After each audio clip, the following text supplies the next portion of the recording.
On today's episode, Yancy Culp talks training for world's toughest mudder. 30 days to go. This is the world's toughest podcast.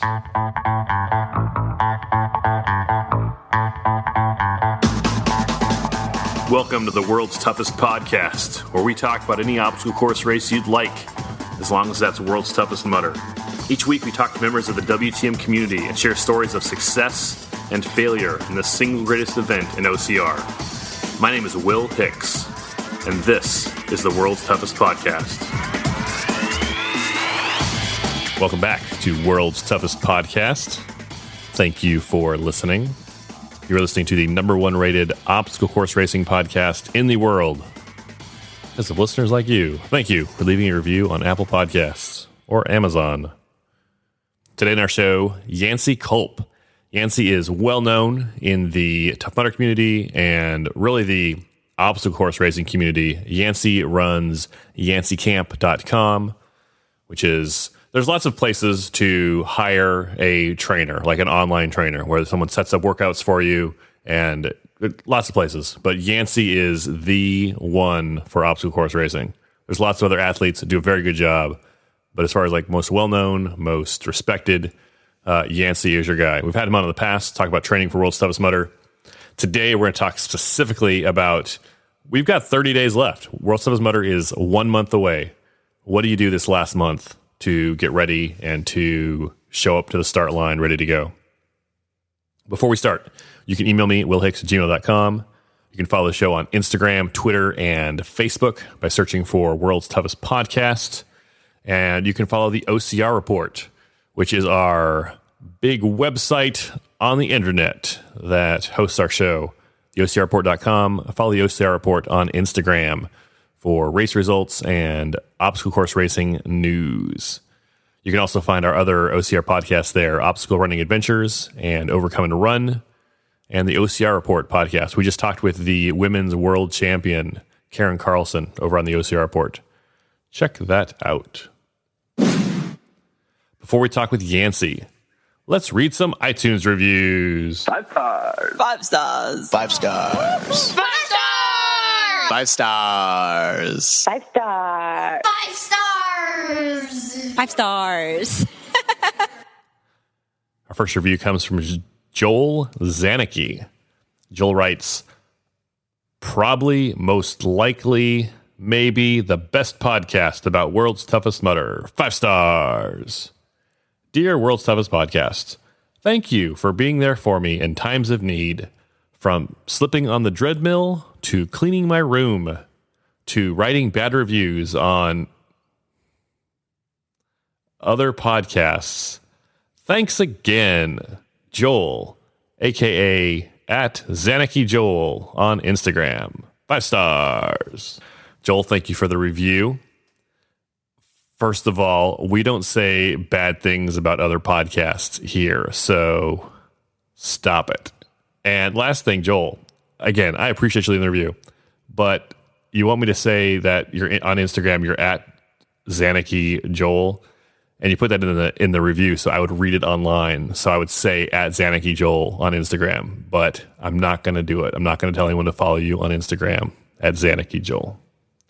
But I appreciate the review. Our next review comes from Kenny B. West. Kenny writes, love the show. 5 stars. Thank you very much for all the great listening, full of information for anybody that loves obstacle course racing. I'm going to sign up for my first WTM 2019. I really hoped to do it last year, but I did my first Ultra Beast in Texas a few weeks before. Therefore, I was not man enough to do this race also. Good times. I enjoy every minute of your show. Kenny West. Kenny, thank you very much. How did you do at that Ultra Beast? The Ultra Beast is the longest, not the longest, it's one of the longest races Spartan has. It's 2 laps of their Beast course. Kenny, also, I think I just got an email from you, Kenny, willhicks@gmail.com. I appreciate that. Kenny, thank you for the kind words. I hope to see you at World's Toughest in 2019. Our last review comes from C. Mascolo99. C. Mascolo writes, Listener, 5 stars. I love listening to the journey of the athletes. I did a Tough Mudder in 2012, and it's one of the hardest things athletically I have ever done. I would like to get back at it when I turn 40, and these interviews keep me motivated. Thank you, C. Mascolo, 99 for the review. Man, you don't have to wait till you turn 40. Like, you just get after it, man. Sign up. There's one in your area, I'm sure. They just released the 2020 schedule. If you want to do a regular Tough Mudder, you should train, right? You should train. But even if you don't, you'll get through it. You won't die. And do a few of those. You hit 40. There's lots of people over 40. In fact, at World's Toughest Mudder, you know what? I'm not going to say most of the people, but I'd say a large percentage of the World's Toughest community is 40 plus, like way more than you'd expect. There's a lot of young, strapping 20-year-olds out there, but there are plenty of adults, like a lot, like 20, 30%, I'm guessing, at 35 plus. Someone should fact check that for me. Am I right? Let me know. willhicks@gmail.com. If you'd like to be a part of the show, like C. Mascolo99, Kenny B. West, and Joel Zanicki, you can leave a review on Apple Podcasts. Also, click the purple podcast button on your iPhone or iOS device. Click our logo or search for World's Toughest Podcast. Click our logo, then scroll down to click Write a Review, and I will read it on a future episode. I would love to get your thoughts on this episode. A lot of time we talk with athletes, we talk with the elites, we talk with community members that are well known or that are real active, and I look for people with kind of an interesting story. Maybe they've overcome something. Maybe they're doing Tough Mudder or doing World's Toughest Mudder to raise money for something.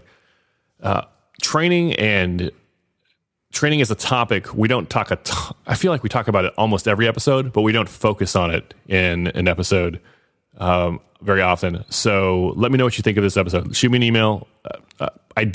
Shoot me a review on Apple Podcasts so I can read it. And it's a little more work to leave a review. I know that, but I appreciate it, and it lets me know you mean it. We've already talked about Yancy Culp. You can learn more about Yancy by going to yancycamp.com. It's time to talk training for World's Toughest Mudder. Let's talk with Yancy Culp. Let's go to the phones. Yancy Culp, welcome back to the show. Thanks, my friend. It's been a little while. It's been a few, months? Maybe a year? I don't know. It's been a while, but you know what? Your episodes are always highly downloaded, like even in perpetuity. Like people want to hear what you have to say. Well, that's probably because they think I'm about half crazy. I do a decent job bringing big energy. When you don't have many strengths, you just got to work the one strength that you have, and I can bring some energy and a little passion, my friend. Lean into it. Yancy, I see you do work with Spartan. You've got high-quality OCR athletes working with you, people can train with. You've got a pretty nice pool at your house. It looks like you're crushing it these days. The pool, as you've seen in my videos, the pool is nothing more than to create a nice little backdrop for my random thoughts of the day, as I like to throw those up on IGTV and YouTube, just a little backdrop. If you notice in the background, there's a rock wall on the backside of the pool, and I was sneaky at getting that put in there. My wife didn't want it, but that allows me to do reverse grip strength reverses back and forth while I'm in the water. So I got a little sneaky there. It's the OCR pool. I won't tell her if you don't. Okay. Yancy, you've run World's Toughest Mudder. You earned your 50-mile bib. We're talking about 30 days out from World's Toughest 2019. What should people's training look like with 1 month to go till the race? With 1 month to go, the main focus is just maintaining fitness, which you've built up to this point, not risking injury, not doing anything drastic. There's no need to be doing any radical testing. We're just in maintenance mode and going in right now. Our big focus, I should say two things: maintain the fitness you have and developing that. I like to call it the caged animal feel, where there's nothing better. If you've ever been out on a workout or a race and you're, first couple miles in, you're like, oh my God, I feel like a freaking rock star.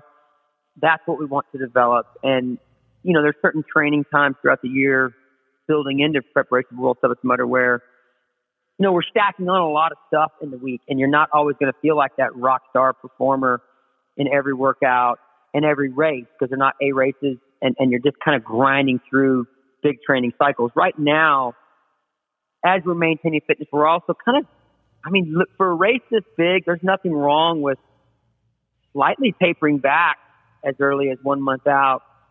Just mentally and physically, there's nothing better than being out on that first lap and just being like, oh my gosh, dude, I am freaking, this body is feeling, it's go time. That's a great place to be. So if you've gotten to your peak, training level, whatever that 100% level, should we be dialing it back to like 90% right now or 85%? I think, I slowly get most of my clients getting used to and comfortable with 2 days rest a week, or at least every other week, 2 days. But most people, I'd say most people that I don't work with, and even some of the ones I do, they're just not comfortable with that. I would say go to two full days of rest. And I mean just full days of rest where not, I'll at least go bike 20 miles. I'll go swim a couple, whatever, just 2 full days of rest. And then those other 5 days, I'd say, let's live somewhere in the 80 to 90%, 10 to 20% scale back the next week. And then you can, there's no perfect science, but you can just go to 70, 80, 50, 60. And then that last week, just keep yourself moving, but absolutely nothing that causes any stress on the body. And, it's a little different for this race versus, if it's Spartan Worlds or, 2 or 3 hour effort or some of the other key A races, this race and Spartan Ultra Championships, it's just different. Even for the best athletes on the planet, there's a lot of zone 2, they're out there in zone 2, low end zone 3. It's just a different grind. And I just really think there's great benefit, going in with no little niggling injuries. You want to feel sharp. So I don't know if I gave you a real specific answer there, but 2 days off starting now for the rest of the next 30 days. The last 2 weeks, I'd say no problem going with 3 full days off. Still quality workouts on your go days, but I just don't want you, especially those last 2 weeks. I don't want you beating yourself up. As everybody says, the hay is already in the barn. And we just want to maintain. You mentioned, another priority is avoiding injury. What are some, good last minute tips for just making sure you don't hurt yourself while you're training?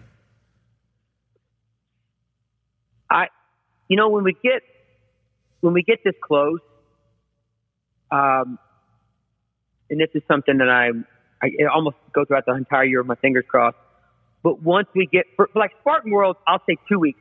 For World Toughest Mudder, I'd say, okay, we're a month out. Don't do anything risky. Risky, bombing down descents on the mountains. Going for PRs on some of your training runs where there's nasty descent. Stuff like that. It sounds like, well, come on, I do that all year. It's, you've gotten to this point and the body's in a great position. Not going to the CrossFit gym and going for PRs, going for max lifts and, time trials, risky time trials are just real high performance time trials.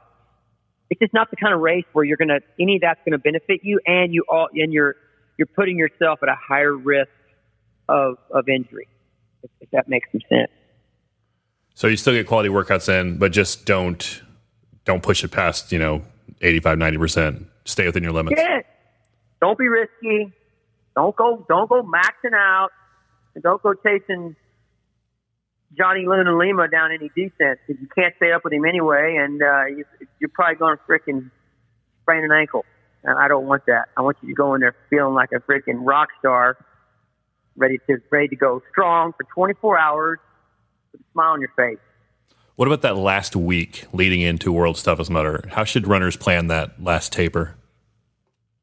I'll be honest. If you don't do a thing, you're going to be fine. But most people, I work with a lot of pro athletes that they're going to go stir crazy.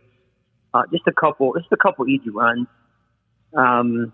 Just a couple nice easy runs, and maybe one grip strength workout early in the week. You definitely want to maintain your ability to be obstacle proficient throughout this week. So as I said, maintaining fitness, that includes maintaining OCR specific strength training, grip and pull strength endurance being extremely important. You don't want to, that is something if you back way off of that for a month, let's say you back completely off your fitness. Let's say you back off 2 months. For a month's time, you're not going to lose hardly any or if at all, any aerobic fitness, but you will lose grip and pull strength endurance, that type of OCR specific strength training. So you want to stay on top of that. I got a little off track there, but I should have covered that earlier. That's going to be extremely important. But that last week, one grip and pull workout, a couple runs, and we should add, and I apologize if I'm jumping ahead, we should add, you should really be, this last month, it reared its ugly head at Tahoe. You should really be dialing in any and all scenarios with your gear. It was a game changer in Tahoe for certain people. And you just gotta, I laugh when I think back to 2014 WTM. I know you'll know exactly what I'm talking about. We got this shit knocked out of us in comical fashion all day and all night, all night long. And if you don't have yourself prepared, like I always say, you and I could have sold goggles for $500 a pair in 2014, buddy. Cleaned up. I still bring, I didn't run 2014, but I heard all about it. I was following it. 2015 was my first year. So I was like, okay, I'm bringing sand goggles. I got to have, that's like a wetsuit. You got to have it. And I've never worn them, but I bring them every single year now. You'd be crazy not to bring them. I mean, it could happen at other places. We wouldn't have as much sand, but it don't matter. 60, 70 knot winds can get pretty crazy. But just making sure, all that standard stuff. There's a few items that we know you're brain dead if you don't bring them. You got to have, if it fits in the budget, you got to have your 2 wetsuits. Try to go front zip if you can. You need the full hoodie. The full hoodie is such a game changer at making you just feel extra comfortable. Oh my gosh. I remember 15. I was like, oh, this is a novel concept. I have a full hoodie and I'm out there freaking dancing through the sand. It was amazing, even though it was crazy cold again that year. But I had this full hoodie and you go into something like Augustus Gloop and the cold water's dumping on your head and you're like, no problem. And I remember the year before I was freezing my butt off because I had this epic wetsuit, but I was a rookie and I didn't have my full hoodie and, the Bleg mitt. I will say, this is going to be the tip of the day, Will. Tell me. And I love the entire OCR community way too much to not share this. I've already shared it with my clients, but we've been trying. So let's picture you have 2 sets of Bleg mitts, a small set and a large set. Well, if you double up with your Bleg mitt, it works great. You can still easily pull them back. The small fits up under the large, and you pull it back, and it gives you that. It's like a double layer of neoprene, insulation. I've got several clients that are testing this out, and it may just prove to be a little bit of a game changer this year. I know there was plenty of people at Tahoe that would have loved to have had the double Bleg mitt option going. That's a great tip. I don't know why no one's ever thought of that before. That's why I race, man. You got to get out in the course every now and then and just your brain. It's funny. Once you get out there in the harsh conditions, your brain is, you probably do the same thing. We're always thinking about, well, wait, what could we do to get past these ridiculous conditions that just knock people out of the race sometimes? And the hands, there's pretty much nothing that's more important than those hands because, if it was just a trail race for 24 hours, no big deal. We could put on big freaking ski mitts and no problem. But those hands have to be used so much. That's always the game changer. The entire body can feel great, but if you don't take care of those hands, I don't care if you have superhuman grip strength. It just gets nullified when the hands go numb. So we gotta take care of the hands. the day before World's Toughest Mudder is pretty crazy. Checking in, setting up a tent, hauling gear, training wise, or maybe just physical wise, body wise. What should people do the day before World's Toughest Mudder? I always like to go out for just for my mental health. I like to go out for a little flush run. I don't think there's any science that shows it either way, but it feels good to me mentally. Get out with a few friends and do some running. I love doing contrast therapy. If there's a lot of venue, if you have, depending what time of year it is, which it's the perfect time of year where if you're at a swimming pool, there's a hot tub, you can do some contrast therapy. I love contrast therapy because I don't know, if you've never done it, I probably wouldn't do it the day before World's Toughest Mudder, but I love, like in my backyard, this time of year, the pool's getting really cold.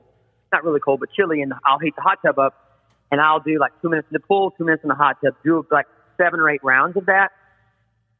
And there's actually research on contrast therapy. You get out of there feeling like you're ready to conquer the world. You're ready to jump in the freaking octagon and go to battle. It feels fantastic. You're basically restricting and then opening our endothelium, our vessels, and the nice blood flow. With the cold restricts, and you get in a hot tub, and you dilate everything, and good things happen there. So I probably wouldn't try that if you've never tried it before, day before, but try to get that in maybe now. And most hotels will have a swimming pool, and a lot of them will have a hot tub, and you can get some contrast therapy. And I promise you're going to love how that body feels when you get that in. The race starts at noon on Saturday. What should I do Saturday morning in those last few hours before the race? Something that you're used to. My wife is a sports performance dietitian. She's a rock star. Been taking care of me for all my crazy 24 hour plus stuff. And I do oatmeal with dried fruit and brown sugar, and do like a double serving. And then I sip on fluids all day long. Salty fluids. There's not going to be a ton of sweating going on, but you're still going to be burning electrolytes. She has me do a little extra sodium the day before and the morning of, and just make sure you're sipping on fluids. And with it starting at noon, unlike, most of our races 7, 8 in the morning, you're going to have that big breakfast, and then you're going to need to have a legitimate snack. I'm not talking about like a goo or something before you start, but a legitimate snack. It could be a PB&J or something, but around an hour and a half out, you need to top back off your energy stores. And that's key. Those 3 things, a good breakfast, hydrate, sipping on fluids throughout the morning as you lead up to the race, makes you get a legitimate snack. If you use your exact same nutrition plan that you would, say, going out before a regular Tough Mudder in the morning or a Spartan race in the morning, your energy stores are going to be low. Your glycogen stores and your energy stores in general are going to be lower because that noon start.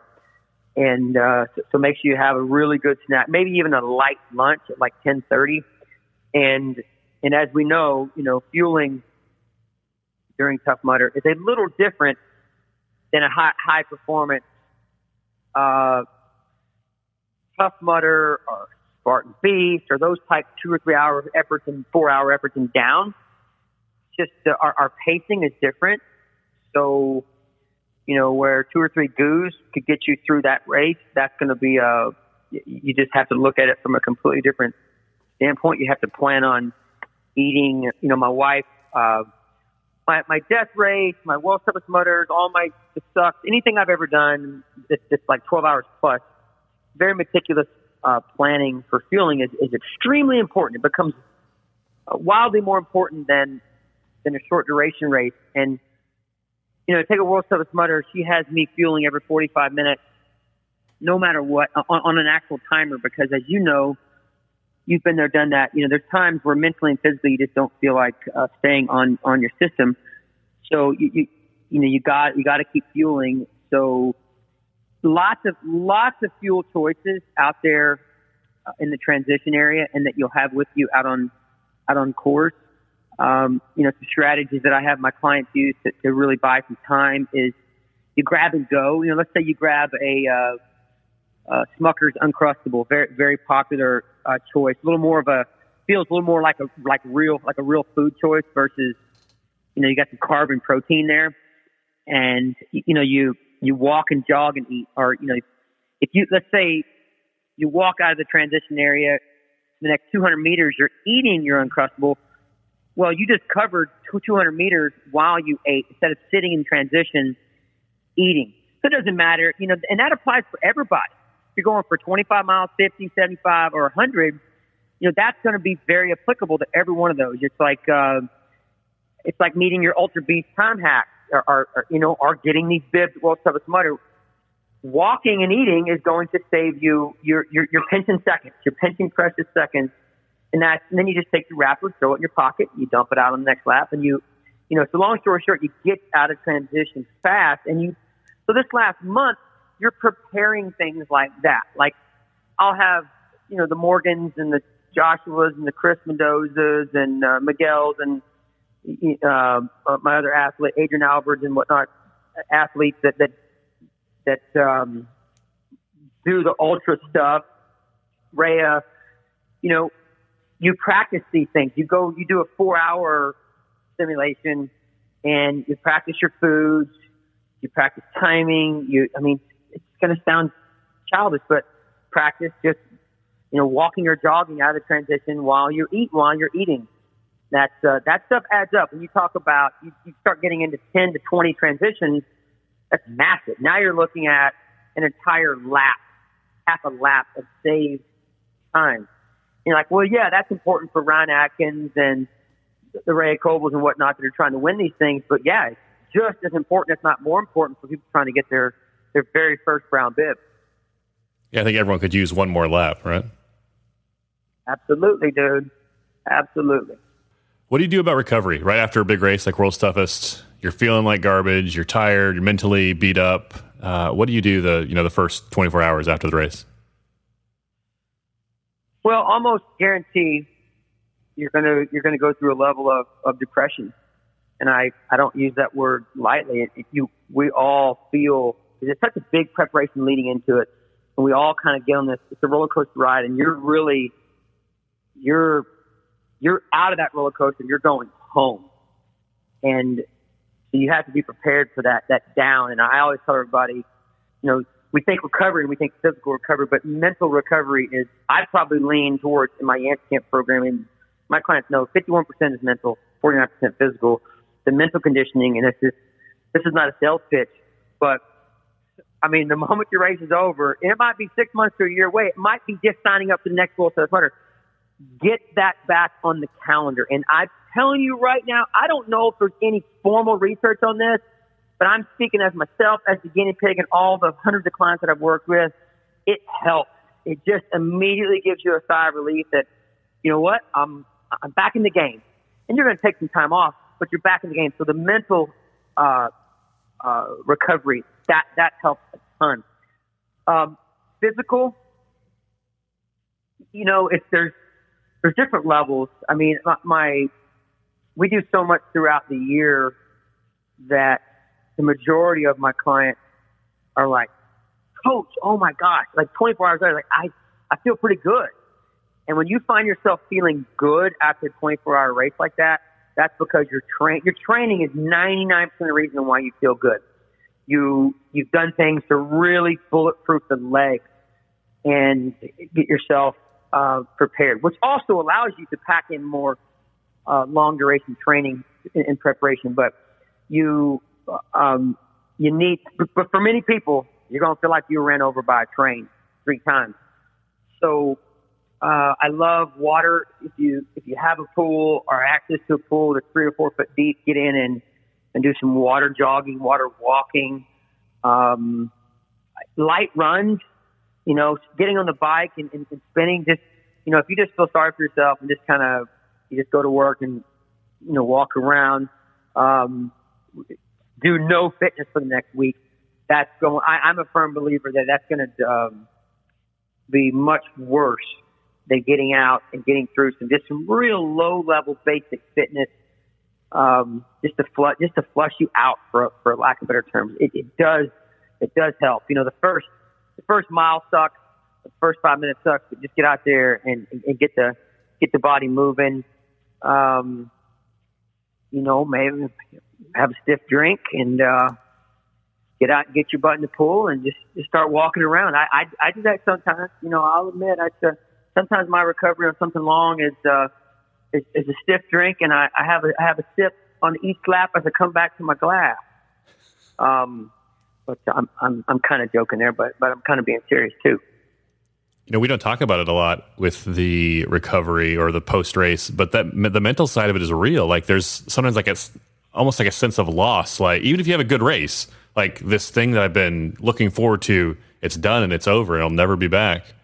It's hard to describe, but that's a real thing. It's the reason why I brought it up first. I always bring it up first. It's the reason why every workout that I post, there's a mental conditioning video first, really and truly. Once you feel like you have a good handle on that, literally, if you have a good handle on that, all you need is a decent training program, physical training program. You're going to be in such a great place.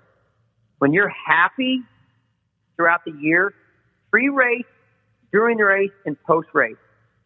I am not certified at all in any way to do psychology or counseling, formal counseling or anything, but I'm telling you right now, this is just by trial and error and figuring things out. When you are happy and content with your training, your racing, and you love why you're there, and while you're doing it, you love the purpose that you're doing it for, and then your post, you just cherish the community, and like I said, you get yourself signed up for something quickly after you finish. There's massive. I'm a firm believer. You talk to somebody like Ron Atkins, good friend. We work together with Human. I don't know Ryan from a coaching perspective, but as a good dude that I get to work with through Human and through the community, he and Lindsay are happy. They're happy, and they build their training in a way where some of it's not about, oh my gosh, it has to have a specific purpose, but really and truly, it's about just like, I'm gonna dive into this day. I'm gonna really embrace this day, and I'm gonna enjoy the process. From the time I wake up, I'm not gonna let my feet hit the floor in the morning until I'm ready to dominate the day, and I'm excited to do my workout. And it's just having a level of appreciation for the entire process. And I tell all my clients, sometimes everybody's looking for just this extreme scientific, like just line it out to perfection, tell me exactly what to do, when to do it. It's got to be, just robotic. And I tell them, you know what? The most important thing for me as your coach, the absolute most important thing, and I would tell it to every well-toughest motor person out there, it's going to be racing sim. The next month, in those 24 hours, are you going to tackle that in a way where you wake up 70 or 80 years old and say, you know what, I really, really enjoyed this process. I really enjoyed that time in my life. And if you think for a second that your answer is no, you got to freaking adjust, man. I don't care if you're training to win WTM, win Spartan Worlds, win whatever you're trying to win. You still need to fall in that category. You still need to say, I'm going to really look back and cherish these moments. And there's a lot of athletes out there that are not in that situation. If they're on the truth serum and they answer that question, they would not be able to say yes on the truth serum. But that's where the first adjustment needs to take place. It's not about finding the absolute perfect program. If you have a program that you're seeing some good progression in your performance and you're not getting injured, guess what? You don't need anything else in that area. The area you need to really work on is the mental conditioning. And I think for these long grinding races, I think it may even be more important than the shorter high performance stuff, because you do to continue progressing in this type of stuff and getting better. You have to spend more time on feet, and you got to be in a good place to really enjoy the training. I'll be honest, I've never, I was lucky, mom and dad, high school, college coaches. I just think things went well for me, and I got some good instruction mentally. I've never had a workout that I didn't enjoy. I've never had a race that I wish I wouldn't have done, that I didn't enjoy the process. Hold up. You've never had a workout where you're like, this sucks. Almost all of them, if you want to use the word suck, or I'm going to say almost all of them are painful. I will never say that workout sucked. That workout was painful. So it's a play on words that will help the mental approach. So you see the difference there? I said it was painful, but it didn't suck. Of course it's painful. A lot of times people would use those two words in tandem, but I'm going to say there's drastic difference in how that word feels. The workout I did yesterday, the hill sprint, it was painful, but I enjoyed it, man. I enjoyed where I was. I enjoyed the people that I passed during my workout, high-fived a couple people. And I enjoyed the fact that and again, it's just like reverse psychology in you here. I enjoyed the fact that I wanted to stop several times, but I drove up to the hill saying I've got to get this many reps in, and I enjoy the fact that I got through all those reps.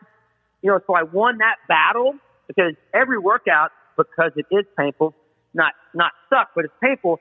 That muscle's gonna jump on and say you kind of start creating excuses like, man, I could. I might be late to pick somebody up, or I'm going to be late for something. All these crazy excuses get into our head. We're like, I'm going to cut it down 20-30%. And you win that battle. So I was really excited that I won the battle. But yeah, man, those are all mental conditioning, coaching habits, coaching techniques so for you, Will, you're never going to say the workout sucked. You're going to say, man, that was painful. That was designed in a way where it was challenging and it was painful, but you got to admit the word "suck" sounds. It's pejorative. No, you're right. Absolutely, it focuses your mind one way where you probably don't want it focused. That's it, man. That's it. You said something a minute ago that we could probably do an entire hour just on that one topic, but that if you're focused on winning World's Toughest or getting that brown bib or that silver bib, and you're not enjoying the process. Once maybe you will win, maybe you will get that silver bib, but once you get it, it's not as meaningful. It can be kind of empty if you didn't enjoy the process along the way. Yes. So I was listening to Benny and Bracken this morning. This will be a neat little tie-in here. And Benny was talking about, he's like, I don't understand why people have trouble sometimes when athletes just walk off the course. He's like, if I don't reach my goal, I got no problem just walking off. And I may be a little off base here tying it into your question, but I think it's got to be for the true champions, ones that really make it. When I say make it, that entails so much. And you're right. It could be an hour-long conversation, and we could bring in Dr. L for this one. But to truly make it, it's got to be about so much more than that podium goal that you had going in, or the winning goal that you had going in.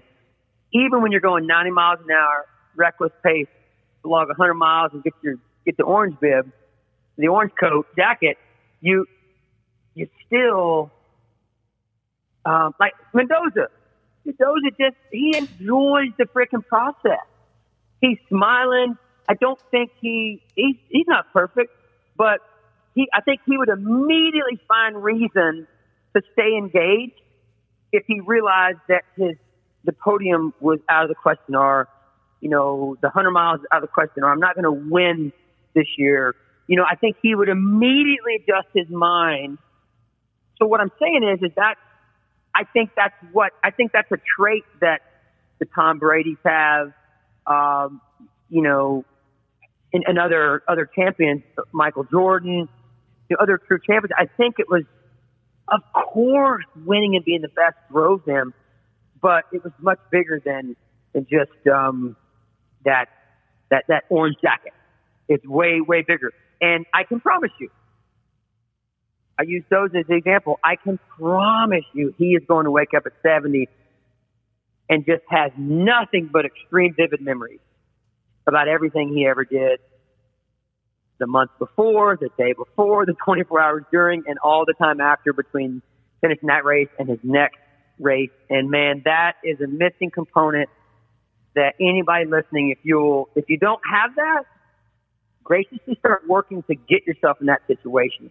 Because again, 10 years ago, man, we weren't even having these conversations. All we had was a little local 5K, 10K, or half marathon to go sign up for, or a triathlon. Now we get to enjoy, not that those people weren't creating memories by going and doing their local 10K, but we really didn't have a lot of stuff to talk about. Will and I would have been doing hour-long podcasts over, the 10K, the local 10K. They wouldn't have been happening. So we're in a great situation.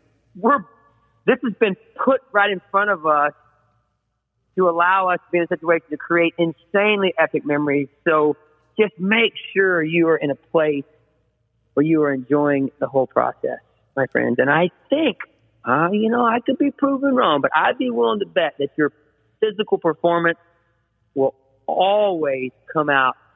At the end of the career, it will have played a role in helping improve your physical performance.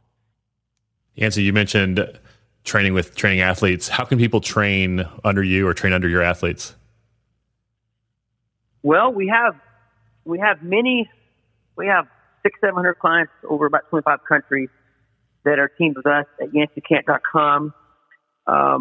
And we have that structure in a way. There's several options. There's an entry-level OCR training program, which we launched earlier this year. There's a premier OCR training program and a regional. The premier and the regional are basically the exact same programs. On the premier side, you're able to team at 3 categories of the short distance, mid to long, and ultra distance, what we've been talking about for the last 30, 45 minutes. People like Chris or Joshua or Morgan, Miguel, those type of Rhea, those type of athletes that they race across the spectrum, but most of their A races tend to be the longer stuff. They would fall in that ultra category. So what you do is you team with one of those athletes in one of those 3 categories, depending on where you think your racing world will live this coming season. You choose that athlete, and then you get you'll see 3 of the same workouts that I program for them, all written in a way that allows them to be easily scaled down. If you don't like to scale them down yourself, if you just like that dramatically scaled down version because of time or fitness level, the entry level OCR program will be for you. You get signed up. Within the first week, you complete 5 fitness tests. You log those fitness test results in your online fitness testing tracking log. Anytime you retest, you relog. We got a fitness exercise library with about 200 exercises in there in case you just have no clue what I'm talking about when I program an exercise. I'll post a live link right beside the exercise so you can click on that and see me doing it.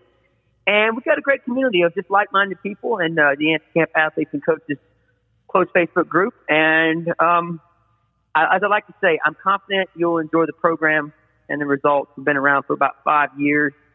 And so that's one of the ways you can check us out at yancycamp.com and come give us a shot. Give me a private message, and I will forward you a free month link.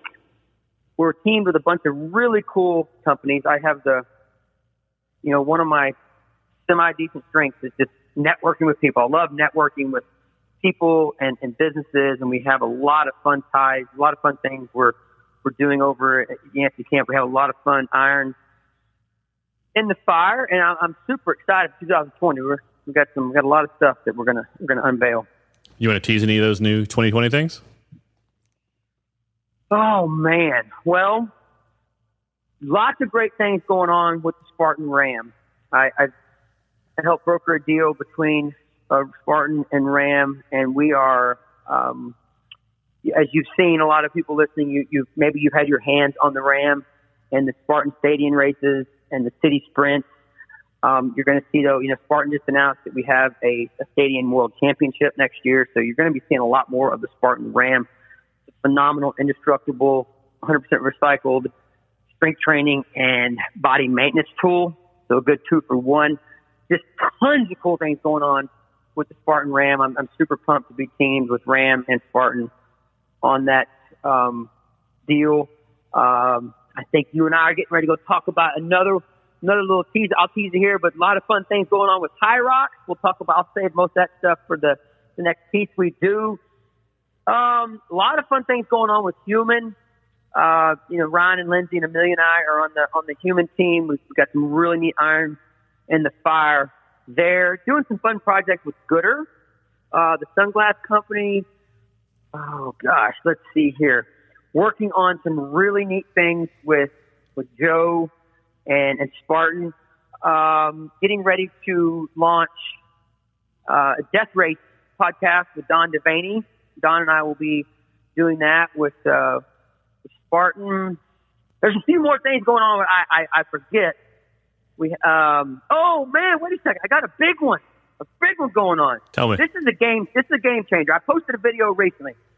I'm partnered with a guy, and we launched a Kickstarter. We launched the Kickstarter in a couple weeks. This is a pillow that we have full IP protection, intellectual property protection. All the patents are in place. I've been sleeping with this pillow for 4 months, and I have all the Garmin data. Chiropractors and PTs are backing this up, and my deep sleep was averaging 30% of my 100% time I was sleeping. 30% was deep sleep. I'm now averaging 65% deep sleep because of this pillow. You actually, when you purchase it, you take it in. You don't have to, but you get yourself professionally sized with your chiropractor or your physical therapist. So what happens is the best way to get into deep sleep is be on your back. Well, a lot of us toss and turn. Well, this thing is designed in a way to put you in perfect posture with your head resting in this little pocket. It's very comfortable. I find myself when I fall asleep, I'm on my back. I wake up, I'm on my back. I spend less time on my side, and I've got a nice lumbar curvature. My spine's in a good position. And if you do roll over to your side, this is patent protected as well. We have these little ear holes designed so when you roll over to your left or your right, your ear fits in this hole, so you don't have pressure. The ear is not pressing into the head. Long story short, we have the Kickstarter guys and gals that run that program. They're like, there's been 2 or 3 pillows that have had insane success. This pillow knocks those out of the park. We see this thing having a phenomenal level of success on Kickstarter. So anyway, and then we'll kick it over to an Indiegogo campaign. But long story short, we're ridiculously excited about the pillow. I threw a teaser out there on my on my Facebook, Yancy Camp, a couple weeks ago. So you guys keep an eye out on our pillow. That's a fun project, and there's a couple more, man. But I don't know. I'll leave it at that. You got to just, we only have a short amount of time on this beautiful rock of ours, and we snap our fingers and it's over. I'm a big believer in getting yourself involved in as much fun stuff as you can get yourself involved in. At the end of the day, though, the most fun comes with that is just being able to, as Matthew McConaughey said, you get to localize with people, and nothing beats that, man. I hope you're calling the pillow the Yancy Nap. The Yancy Nap. I will. That's a good hashtag. That would be Will, you get credit for the hashtag Yancy Nap. I just want one pillow. That's no charge. One pillow. Anybody that has a Garmin watch or a nice sleep tracking system, we are going to be kicking out a post here eventually. And anybody that wants to do what I've done for the past 3 or 4 months and track your sleep, we will definitely send out. We want to do like a little mini informal research project with about 30 people, and where you're able to lay your sleep data over like I did, and you're going to see that epic jump with your deep sleep improving. And the game changer there is we can't snap our fingers and say, you know what, just give me 2 more hours of sleep. We can't. The pillow's not going to change your lifestyle. You're averaging 5, 6 hours a night. That's just the way it is right now for you with what you have going on in your life. But if I can say, hey, I'm going to increase the deep sleep during the 5 to 6 hours by 30, 40%. That is off the charts, undeniable, not debatable, game-changing in your life and your performance, mental and physical performance, my friend. Yancy, how can people follow you on social media? At Yancy Culp on Instagram and Yancy Camp Official. So Yancy Culp, Yancy Camp Official. On Facebook, Yancy Camp, and Yancy and Amy Culp on YouTube. We share, my beautiful wife and I, we share our YouTube page. That's the basic 4 ways. Yancy, any last thoughts on last minute or last 30 days of training for World's Toughest Mudder? Oh, I want you to listen to the last hour of Will and I chatting. I want you to take the stuff in. And in summary, your question, Will, I'm challenging everybody. I don't care if you're my client or not. I'm challenging each and every one of you to enjoy the process the next month and make sure you enjoy every single second out there on course. I want you to develop, over the next month, I want you to develop an actual pause button. When life gets a little crazy, you start getting a little stressed out. You start wondering if you're doing everything right. Or you're out there on course and you're wondering, like, what the hell did I get myself into? I want you to, you don't have to stop walking or running or jogging. I want you to keep walking, jogging, running. But I want you to hit that pause button and say, you know what? It's an amazing day to be alive. It's just look around and say, guys, the video that I shot this morning. It's like, are you kidding me? We are on a beautiful rock that's spinning on a 26.5 degree axis. And it's a bloody freaking miracle that I get to be here. And there's millions of people that would love to have the physical, mental ability to be out on this course in place of me. So I've got to enjoy the entire process. So when I wake up, when I'm 70, 80 years old, I'm going to be able to say, damn, that was a good ride. So that's the advice right there, my friends. All mental. Physical is less than 50% of the equation. Mental should always be the biggest, my friend. Yancy Culp, thanks much. Rock and roll, buddy. Special thanks to Yancy Culp for appearing in this episode. Well done, Yancy. I'll talk with you soon on the OCR Report podcast. Don't forget to leave a review on Apple Podcasts for the show. I will see you in 30 days in Atlanta. I will talk with you soon. Go spend time with someone you love.